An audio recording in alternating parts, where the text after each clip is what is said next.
Exercise 6.1 के अब question number 9 को हल करते हैं। यदि आप इससे पहले वाला वीडियो देखना चाहते हैं तो नीचे डिस्क्रिप्शन में प्लेलिस्ट का लिंक दे दी है, आप वहां से जाकर चैप्टर 6 के कोई भी वीडियो देख सकते हैं। तो देखिए क्वेश्चन क्या बोल रहा है। तो देखिए क्वेश्चन इस प्रकार है। तो क्वेश्चन ऐसे बोल रहा है कि एक गुब्बारे जो सैदो गोलाकार रहता है कि त्रिज्या परिवर्तनशील है, त्रिज्या के सापेक्ष आयतन के परिवर्तन की दर ज्ञात कीजिए जब त्रिज्या 10 सेंटीमीटर है। तो जैसे प्रश्न बोल रहा है अब उसके अनुसार इसको हल करते हैं। तो सबसे पहले मान लेंगे इसे कि बैलून की त्रिज्या r है और बैलून का आयतन v है, और जैसे प्रश्न बोल रहा है फिर उसके अनुसार इसको हल करेंगे। तो चलिए सबसे पहले से मान लेते हैं कि लेट रेडियस ऑफ बैलून, ये इसका हिंदी होगा कि माना कि गुब्बारे की त्रिज्या क्या है, r है। ये बैलून की त्रिज्या r मान लिए, और फिर इसी तरह से कि वॉल्यूम ऑफ बैलून, यानी बैलून का आयतन क्या है, v है। ये मान लिए कि बैलून की त्रिज्या r है और बैलून का आयतन v है। अब देखिए जी प्रश्न में क्या कह रहा है कि त्रिज्या के सापेक्ष, तो त्रिज्या मान है r, बैलून के आयतन में परिवर्तन की दर ज्ञात कीजिए।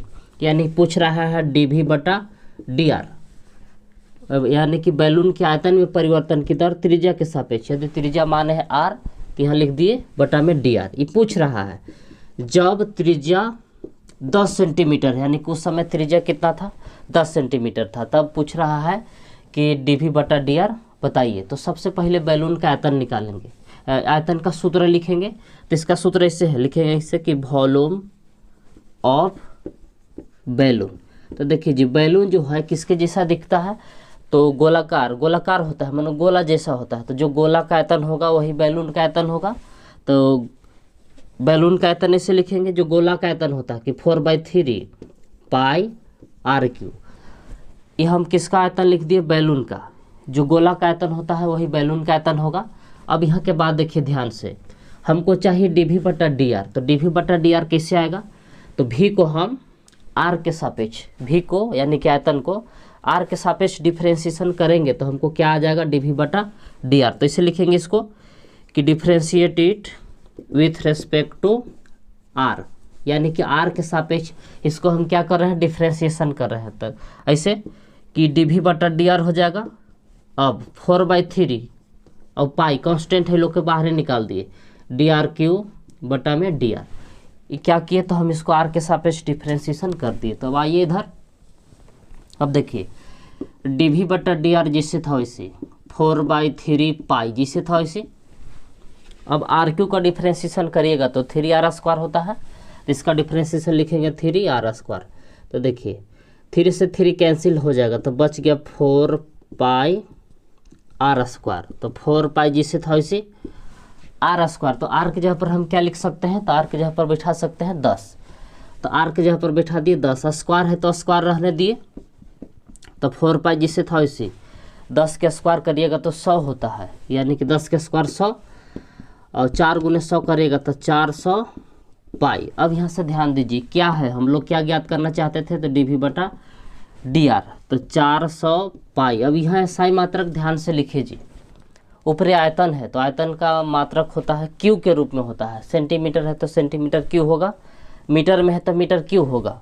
तो देखिए यहाँ ऊपरी सेंटीमीटर में है तो यहाँ होगा सेंटीमीटर क्यू बटा, ये तो आयतन के मात्रक लिख दिए सेंटीमीटर क्यू, और नीचे है त्रिज्या, तो त्रिज्या के मात्रक यहाँ दिया हुआ सेंटीमीटर, तो यहाँ लिखेंगे सेंटीमीटर। तो यही हो गया इसका फाइनल आंसर। तो लिखिए इसको। तो चलिए अब क्वेश्चन नंबर 10 को हल करते हैं। तो देखिए क्वेश्चन 10 क्या बोल रहा है। तो क्वेश्चन में इसे दिया हुआ कि एक 5 मीटर लंबी सीढ़ी दीवार के सहारे झुकी है, सीढ़ी का नीचे का सिरा जमीन के अनुदिश दीवार से दूर 2 सेंटीमीटर पर सेकेंड की दर से खींचा जाता है। दीवार पर इसकी ऊंचाई किस दर से घट रही है, जबकि सीढ़ी के नीचे का सिरा दीवार से 4 मीटर दूर है। तो चलिए जैसे प्रश्न बोल रहा है उसके अनुसार अब इस प्रश्न को हल करते हैं। क्वेश्चन में बोल रहा है कि 5 मीटर लंबी एक सीढ़ी दीवार के सहारे झुकी हुई है और सीढ़ी का निचला सिरा दीवार से कितना मीटर दूर है, 4 मीटर दूर है।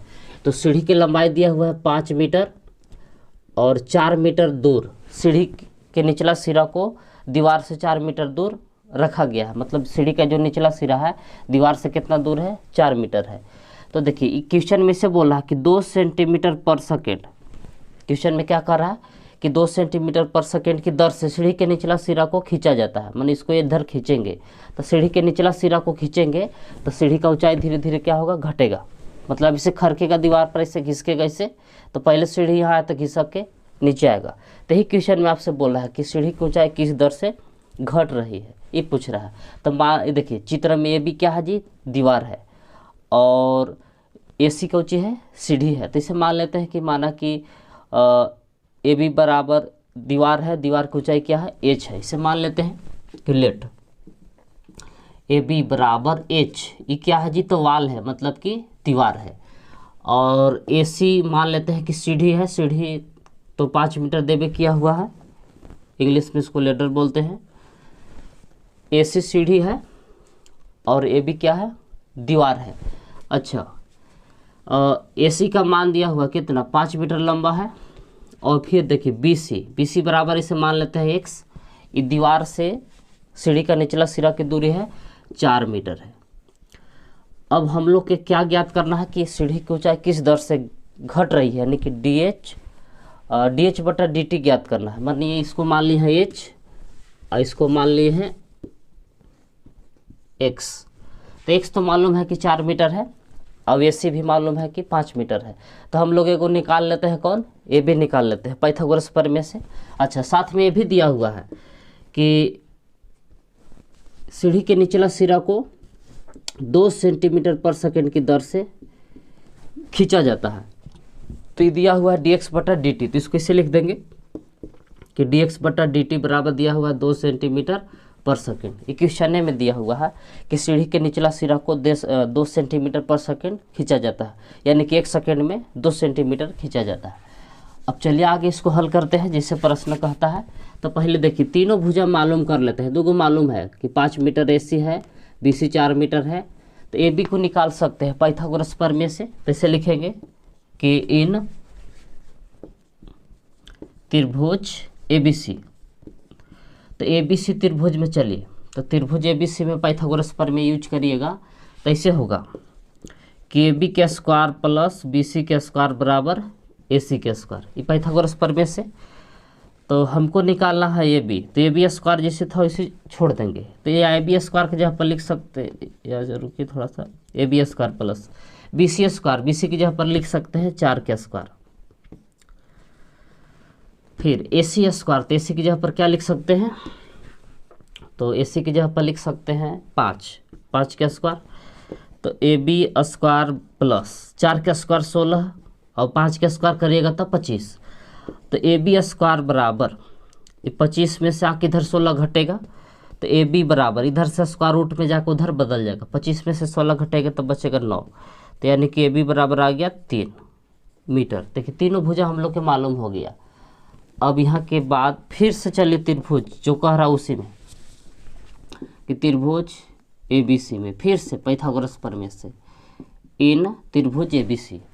तो ABC में पाइथागोरस प्रमेय का फिर यूज करेंगे उसी, कि AB square plus BC square बराबर AC स्क्वायर। तो देखिए AB की जगह पर हम क्या लिख सकते हैं, H लिख सकते हैं। तो इसकी जगह पर लिख दिए H का स्क्वायर। BC की जगह पर क्या लिख सकते हैं, तो X लिख सकते हैं, तो X के स्क्वायर। और AC की जगह पर क्या कुछ माने नहीं है, तो 5 है तो 5 के स्क्वायर करेंगे, 5 के स्क्वायर। तो H square plus X square को उधर भेज सकते हैं, इधर H स्क्वायर बचल है तो उधर देखिए 25, 5 का square 25 minus X square, X square इधर प्लस में था उधर भेज दिया, हो गया माइनस में। अब यहाँ से देखिए इसको हम क्या करेंगे, तो t के सापेक्ष डिफ्रेंशिएशन करेंगे। तो हमको चाहिए dH बटा dt, तो निकल जाएगा। तो इसे लिखेंगे कि differentiate 8 with respect to t के सापेक्ष डिफ्रेंशिएशन कर रहे हैं तो थोड़ा सा चेन रूल होगा। तो h नीचे उतरेगा, फिर h ऊपर चढ़ेगा, dH बटा dt।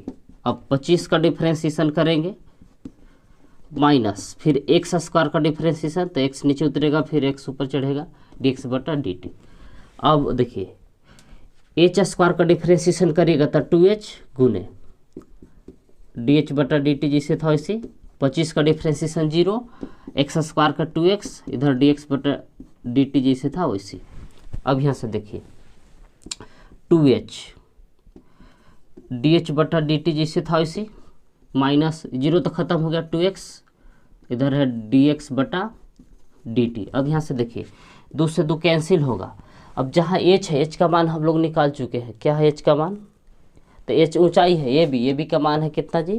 तो h की जगह पर बैठा सकते हैं 3, तो h की जगह पर बैठा दिए 3 और गुने dh बटा dt जैसे था वैसे, माइनस x का भी मान निकाल चुके हैं हम लोग। x का मान पहले से दिया हुआ कितना है? 4 मीटर है, तो x की जगह पर बैठा दिए 4 गुने, थोड़ा सा देखिए dx बटा dt का भी मान दिया हुआ है। dx बटा dt की जगह पर दिया हुआ 2 सेंटीमीटर पर सेकंड, तो इसके जगह पर बैठा दिए 2। तो क्वेश्चन में क्या बोल रहा था कि सीढ़ी की ऊंचाई किस दर से घट रही है, यानी कि हम लोग से क्वेश्चन में पूछा जा रहा है कि dh बटा dt, यही सीढ़ी की ऊंचाई किस दर से घट रही है। तो 3 गुना में तो उधर भागा में जाएगा, तो आ गया dh बटा dt बराबर, देखिए -4 गुने 2 करिएगा तो -8। अब देखिए ये 3 गुना में तो उधर भागा में चल जाएगा। अब यहाँ के बाद देखिए साई मात्रा कैसे लिखिएगा, तो साई मात्रक ऊपर ऊंचाई है, तो ऊंचाई का मात्रक सेंटीमीटर है, तो सेंटीमीटर यहाँ लिखेंगे, बटा नीचे dt समय है, तो समय का मात्रक का होता है सेकेंड, तो सेकेंड। तो ये हो गया इसका फाइनल आंसर, यानी कि सीढ़ी की ऊंचाई किस दर से घट रही है, तो 8/3 सेंटीमीटर पर सेकेंड, यानी कि 1 सेकेंड में -8/3। यहाँ ऋणात्मक चिन्ह ही दर्शा रहा है कि ऊंचाई घट रहा है। अब चाहे तो माइनस को हटा भी सकते हैं, तो लिखिए इसको। तो चलिए अब क्वेश्चन नंबर 11 को हल करते हैं। तो देखिए क्वेश्चन 11 क्या बोल रहा है। तो क्वेश्चन ऐसे है कि एक कण वक्र 6y बराबर x⁻³ + 2 के अनुगत गति कर रहा है। वक्र पर उन बिंदुओं को ज्ञात कीजिए जबकि x के निर्देशांक की तुलना में y का निर्देशांक 8 गुना तीव्रता से बदल रहा है। तो चलिए जैसे प्रश्न बोल रहा है, अब उसके अनुसार इस प्रश्न को हल करते हैं। तो देखिए कण का समीकरण दिया हुआ कि 6y बराबर x³ + 2 है। तो प्रश्न में क्या बोल रहा है कि x की तुलना में y का निर्देशांक 8 गुना तीव्रता से बदल रहा है, यानी कि प्रश्न में से दिया हुआ है कि dy बटा dt, यानी कि y का जो निर्देशांक है x के तुलना में कई गुना बदल रहा है, तो 8 गुना, यानी कि 8 dx बटा dt। प्रश्न में ही बोल रहा है कि x के निर्देशांक के तुलना में y का निर्देशांक 8 गुना तीव्र से बदल रहा है, मानो y वाला है कि 8 गुना तीव्रता से चेंज हो रहा है। अब एक कण जो है कि 6y बराबर x³ + 2 के अनुगत गति कर रहा है, मानो इसके अनुदिश गति कर रहा है। प्रश्न में बोल रहा था कि समीकरण, इसको मान लेंगे समीकरण 1 दिया हुआ है और इसको मान लेंगे समीकरण 2। ये कहाँ से लिखे? तो प्रश्न में दिया हुआ था कि x की तुलना में y का निर्देशांक 8 गुना तीव्रता से बदल रहा है, यानी कि y जो है x के तुलना में कितना तेजी से चेंज हो रहा है, तो 8 गुना तीव्रता से मतलब चेंज हो रहा है। तो इसको मान लिए समीकरण 2। अब यहाँ के बाद देखिए क्या करेंगे, तो इसको डिफ्रेंशिएशन करेंगे समीकरण 1 को ऐसे कि differentiate it with respect to x।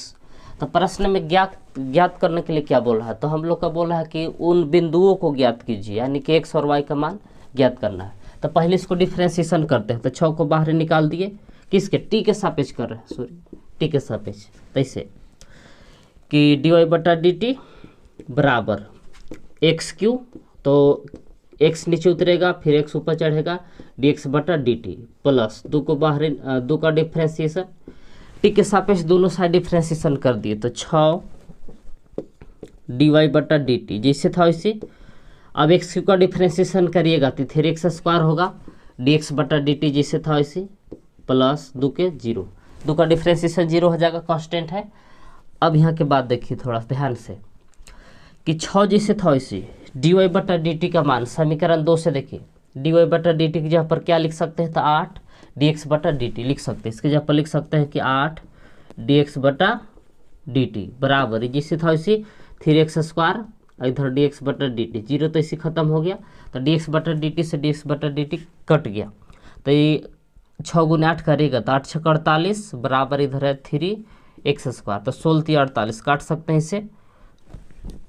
तो x स्क्वायर बराबर क्या आ गया, तो 16। इधर से स्क्वायर हटेगा तो उधर रूट चढ़ेगा, और रूट चढ़ेगा तो प्लस माइनस दोनों आता है चिन्ह। इधर से स्क्वायर को भेजे तो उधर रूट में बदल गया। तो x बराबर 16 के वर्गमूल होगा 4 प्लस माइनस 4, यानी कि x का मान हम लोग के निकल गया। वही ना क्वेश्चन में बोल रहा था कि उन बिंदुओं को ज्ञात कीजिए, तो x मान निकल गया, y का मान निकालना है। तो देखिए x का मान 2 है, पहले प्लस रखेंगे और फिर माइनस, तो इसे लिखेंगे कि पुट x बराबर +4 इन इक्वेशन फर्स्ट, यानी कि समीकरण 1 में जहाँ x है वहाँ का हम बैठा रहे हैं 4 बैठा रहे हैं। तो 6y जैसे था वैसे 4 के क्यूब प्लस 2, तो 4 के पावर 3 करिएगा तो हो जाएगा 64 प्लस 2, तो y बराबर 64 और 2 जोड़िएगा तो होगा 66, और 6 गुना में तो चल जाएगा भागा में, तो काटिए 11 छक 66, 11 बार में कट जाएगा। तो यानी कि y बराबर हम लोग क्या आ गया 11, तो x का मान रखे 4, तो y का मान आया 11। अब x का मान हम -4 बैठाएंगे, तो ऐसे लिखेंगे कि पुट x बराबर -4 इन इक्वेशन फर्स्ट।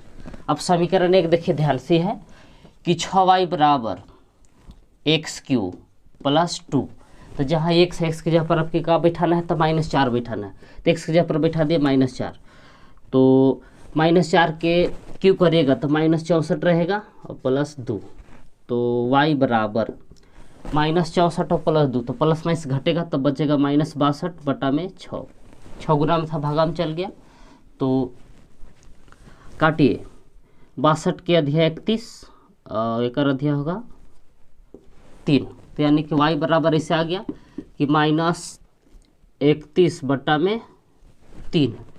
तो देखिए x का मान हम यहाँ रखे -4, तो y का मान आया है -31 बटा 3, तो यही दोनों पॉइंट होगा।